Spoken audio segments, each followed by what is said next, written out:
అక్కా అక్కా అక్కా అక్కా అక్కా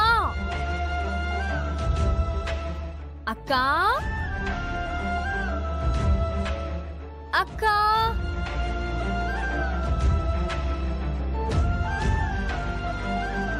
కావాలనే పలకడం లేదన్నమాట. కోపంతో ఉంది కదా, ఆ మాత్రం బెట్టుంటుంది మరి.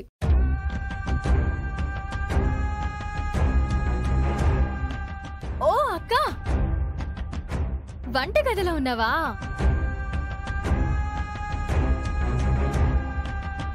అక్కా, ఇక్కడే ఉండి పలకడం లేదా? మావేం మీలాగా లంకంత కొంపలు కావు కదా. మనిషి ఎదురుగా కనపడుతుండగా ఎందుకు అన్నిసార్లు పిలవడం? నాటకాలు కాకపోతేను. మా అక్క కనిపెట్టేసిందన్నమాట. ముందు పుట్టింది నేను, నువ్వు కాదు.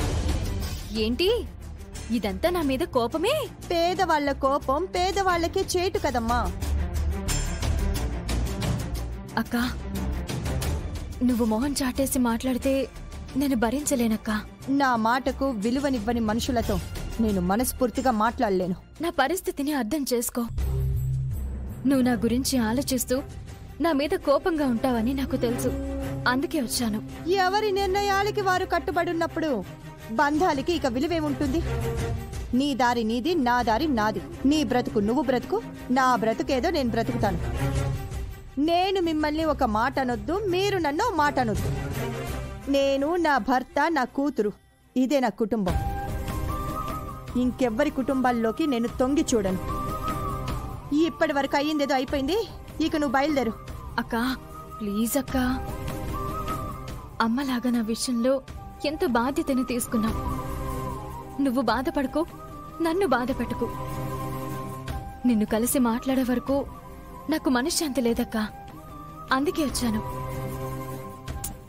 అక్కా, పుట్టబోయే బిడ్డ గురించి అత్త కుటుంబం ఎన్ని ఆశల్ని పెట్టుకుందో నువ్వు చూసావుగా. పిల్లల గురించి నేను బాబా ఎన్ని రోజుల నుంచి ఎదురు చూస్తున్నామో అది కూడా నీకు తెలుసు. నా డెలివరీ విషయంలో నాకేం జరగదు, నువ్వు కంగారు పడొద్దక్కా. నువ్విక్కడ సంతోషంగా ఉంటేనే నేను అక్కడ సంతోషంగా ఉండగలను.